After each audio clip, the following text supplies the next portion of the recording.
అందరికీ నమస్తే. Welcome to Jyothi TV. ముందుగా ముఖ్యాంశాలు. బీజేపీ నుంచి రాజీనామా చేసిన రాజగోపాల్ రెడ్డి. రసవత్తరంగా సాగుతున్న నాగార్జునసాగర్ రాజకీయాలు. నర్సాపూర్ భారాస అభ్యర్థిగా సునీతా లక్ష్మారెడ్డి. కాంగ్రెస్ ని నమ్మి మోసపోవద్దు అంటున్న కేటీఆర్. నీటిపారుదల శాఖ ఇంజనీర్లతో కేంద్ర బృందం భేటీ. తెదేపా కార్యకర్త కుటుంబాన్ని పరామర్శించిన భువనేశ్వరి. ఎస్టీ బాలిక మహిళపై అధికార పార్టీ నేత ధాష్టికం. పాఠ్యపుస్తకాల్లో ఇండియా స్థానంలో భారత్. ఈసీ నేషనల్ ఐకాన్ గా బాలీవుడ్ స్టార్. ఎక్సలెన్స్ కు హద్దే లేదు అంటున్న విరాట్ కోహ్లీ. ఇక వివరాల్లోకి వెళ్తే, రాష్ట్రంలో ప్రభుత్వ వ్యతిరేకత తీవ్ర స్థాయిలో ఉంది. ప్రజలు మార్పును కోరుకుంటున్నట్లు స్పష్టమవుతుంది. కేసీఆర్ కుటుంబ పాలన నుంచి తెలంగాణను విముక్తి చేయాలి. నా ఆశయం 5 వారాల్లో నెరవేరుతుందని భావిస్తున్నాను. భారాసాకు ప్రత్యామ్నాయంగా ప్రజలు కాంగ్రెస్ ను భావిస్తున్నారు. ప్రజల ఆలోచన మేరకు వ్యవహరించాలని నిర్ణయించుకున్నాను. 1.5 ఏళ్ల క్రితం తెలంగాణలో అధికార భారాసాకు ప్రత్యామ్నాయంగా భాజపా ఎదిగి ఆ తర్వాత జరిగిన రాజకీయ పరిణామాల్లో కొంత ఢీలా పడింది. ఇప్పుడు ప్రజలు భారాసాకు ప్రత్యామ్నాయంగా కాంగ్రెస్ ను భావిస్తున్నారు. అందుకే నేను కూడా తెలంగాణ ప్రజల ఆలోచనలకు అనుగుణంగా వ్యవహరించాలని నిర్ణయించుకున్నాను. నేను ఏనాడు పదవుల కోసం ఆరాటపడలేదు. తెలంగాణ ప్రయోజనాల కోసమే తపన పడ్డాను అని రాజగోపాల్ రెడ్డి పేర్కొన్నారు. అసెంబ్లీ ఎన్నికల నేపథ్యంలో నల్గొండ జిల్లా నాగార్జునసాగర్ నియోజకవర్గంలో రాజకీయాలు రసవత్తరంగా మారాయి. ఎన్నడూ లేని విధంగా యువ నాయకుల మధ్య పోరు హోరాహోరీగా సాగుతోంది. కాంగ్రెస్ తరపున జైవీర్ రెడ్డి బరిలోకి ఉండగా, భారాస అభ్యర్థి నోముల భగత్ భాజపా తరపున కంకణాల నివేదిత రెండోసారి తలపడుతున్నారు. మెదక్ జిల్లా నర్సాపూర్ భారాస ఎమ్మెల్యే అభ్యర్థిగా సునీతా లక్ష్మారెడ్డిని ఆ పార్టీ అధినేత సీఎం కేసీఆర్ ప్రకటించారు. ఈ మేరకు బుధవారం నర్సాపూర్ ఎమ్మెల్యే మదన్ రెడ్డితో కలిసి సీఎం కేసీఆర్ ఆమెకు బీఫామ్ అందజేశారు. ప్రస్తుతం నర్సాపూర్ ఎమ్మెల్యేగా కొనసాగుతున్న మదన్ రెడ్డికి వచ్చే పార్లమెంటులో ఎన్నికల్లో మెదక్ ఎంపీ అభ్యర్థిగా అవకాశం ఇవ్వాలని పార్టీ నిర్ణయించింది.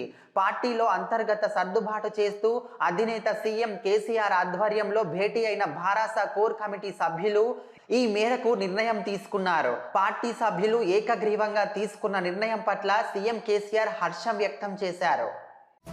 ఒక్క అవకాశం ఇవ్వమంటున్న కాంగ్రెస్ మాటలు నమ్మి మోసపోవద్దని మంత్రి కేటీఆర్ ప్రజలకు విజ్ఞప్తి చేశారు.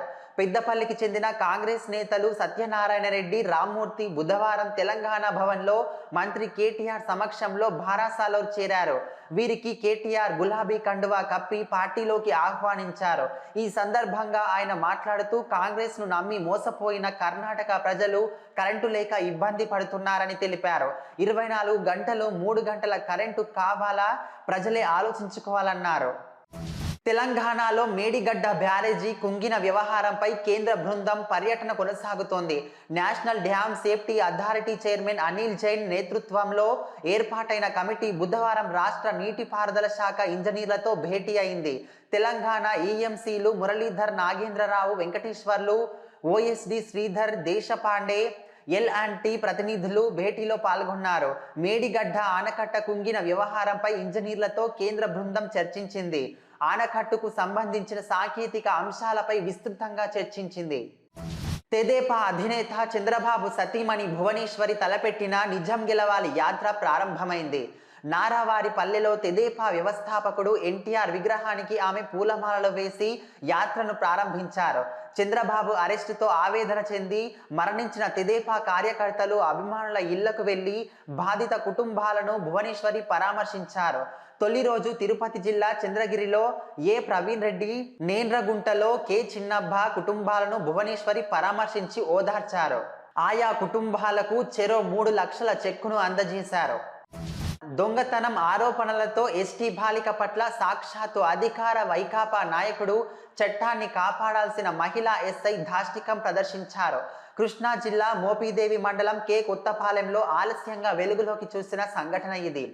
బాధితుల కథనం ప్రకారం గ్రామ వైకాపా కన్వీనర్ మత్తి రాజాచంద్ అలియాస్ రాజాబాబు ఇంట్లో ఒక వేడుక నిర్వహించాడు. గ్రామానికి చెందిన ఒక ఎస్టీ బాలికను పనికి పిలిచి కొన్ని బాధ్యతలు అప్పగించి ఈ క్రమంలో ఇంట్లోని చెవిదిద్దులు కనిపించడం లేదని బాలిక ఇంటికి వెళ్లి నిలదీసి మరీ తీవ్రంగా కొట్టాడు. పోలీసులు కూడా తీవ్రంగా దుర్భాషలాడుతూ వాళ్లను కొట్టారు. 5 రాష్ట్రాల అసెంబ్లీ ఎన్నికలు నవంబర్లో జరగనున్న వేళ కేంద్ర ఎన్నికల సంఘం కీలక నిర్ణయం తీసుకుంది. బాలీవుడ్ నటుడు రాజ్ కుమార్ రావును నేషనల్ ఐకాన్ గా నియమిస్తున్నట్లు ప్రకటించింది. ఇందుకోసం ఢిల్లీలోని ప్రత్యేక కార్యక్రమం నిర్వహించారు. గురువారం ఉదయం 11:30 రంగ్ భవన్ ఆడిటోరియంలో జరిగిన కార్యక్రమంలో ఎన్నికల కమిషనర్ గురువారం ఆయన్ను అధికారికంగా నియమించనున్నారు. పాఠశాల పాఠ్యపుస్తకాల్లో మార్పులు చేర్పుల విషయంలో కీలక సిఫార్సులతో ఎన్సీఈఆర్టీ కమిటీ ముందుకొచ్చింది. అన్ని పాఠ్యపుస్తకాల్లో ఇండియా స్థానంలో భారత్ ను చేర్చాలని సిఫార్సు చేసింది. సాంఘిక శాస్త్రానికి సంబంధించి ఎన్సీఈఆర్టీ ఏర్పాటు చేసిన ఉన్నత స్థాయి కమిటీ ఈ మేరకు ప్రతిపాదనలు చేసింది. దీంతో పాటు పుస్తకాల్లో ప్రాచీన చరిత్రకు బదులుగా సాంప్రదాయిక చరిత్రను ప్రవేశపెట్టాలని సిఫార్సు చేసినట్లు committee chairman, Indian council of historical research సభ్యుడు సిఐ ఐజాక్ వెల్లడించారు. అన్ని సబ్జెక్టుల సిలబస్ లో ఇండియన్ నాలెడ్జ్ సిస్టమ్ ను ప్రవేశపెట్టాలని కూడా సిఫార్సు చేసింది. అయితే ఈ కమిటీ చేసిన సిఫార్సులపై ఇంకా తుది నిర్ణయం తీసుకోలేదని ఎన్సీఈఆర్టీ అధికారులు తెలిపారు. భారత స్టార్ విరాట్ కోహ్లీ వన్డే ప్రపంచ కప్ లో అదరగొట్టేస్తున్నాడు. సెంచరీతో పాటు 3 అర్ధశతకాలను సాధించాడు. తొలుత బ్యాటింగ్ కంటే లక్ష్య ఛేదనలో మరింత దూకుడుగా ఆడటం విరాట్ స్టైల్. దీనికోసం నెట్స్ లో విపరీతంగా కష్టపడుతుంటాడు. అదే తన విజయ రహస్యమని విరాట్ ఇప్పటికే చాలా సార్లు వెల్లడించాడు. తాజాగా ప్రతిరోజు తాను నమ్మి ఆచరించే నినాదం ఒకటి ఉందని కోహ్లీ తెలిపాడు. స్టార్ స్పోర్ట్స్ లో ప్రత్యేకంగా విరాట్ సంభాషించాడు. నైపుణ్యాలను మెరుగుపరుచుకునేందుకు ప్రతిరోజు కష్టపడతానని, అత్యున్నత స్థానానికి చేరుకున్నానని ఎప్పుడూ భావించనని వ్యాఖ్యానించాడు.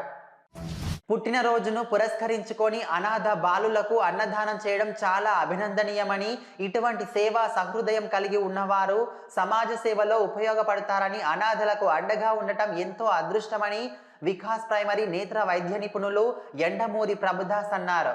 విజ్ఞాన వేదిక సేవా సంస్థ ఆధ్వర్యంలో భీమవరం చిన్న అమీరంలోని ఇమ్మాన్యుయల్ చిల్డ్రన్ హోమ్ నందు అనాథ బాలలకు అన్నదాన కార్యక్రమం నిర్వహించారు. సంస్థ అధ్యక్షులు అల్లు శ్రీనివాస్ ఈ సందర్భంగా మాట్లాడుతూ, నా మిత్రుడు గల్ఫ్ దేశంలో ఉంటున్న సిహెచ్ వెంకీ పుట్టినరోజు సందర్భంగా చిల్డ్రన్ హోమ్ లోని అనాథ బాలలకు విందు భోజనం ఏర్పాటు చేశారని, ప్రతి ఏటా వెంకీ పుట్టినరోజు సందర్భంగా ఇటువంటి కార్యక్రమం నిర్వహిస్తున్నామని, మరెన్నో పుట్టినరోజులు వెంకీ జరుపుకొని ఇటువంటి అభాగ్యులకు సేవలందించాలని అన్నారు.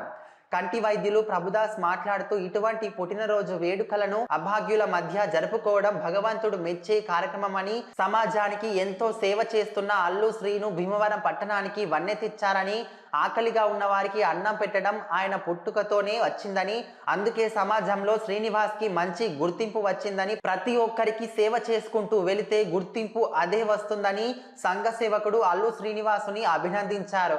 ఈ కార్యక్రమంలో పిల్లి మాణిక్యం, మలిశెట్టి సాయిబాబా, వసంత కుమార్, ఆనందులు పాల్గొని వెంకీకి పుట్టినరోజు శుభాకాంక్షలు తెలిపారు.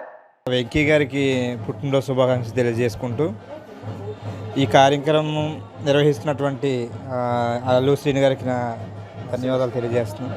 ఇక్కడ వచ్చేసినటువంటి పెద్దలందరూ కూడా ధన్యవాదాలు తెలియజేస్తున్నాను. ఇటువంటి కార్యక్రమాలు చేయడం చాలా సంతోషంగా అనిపిస్తుంది.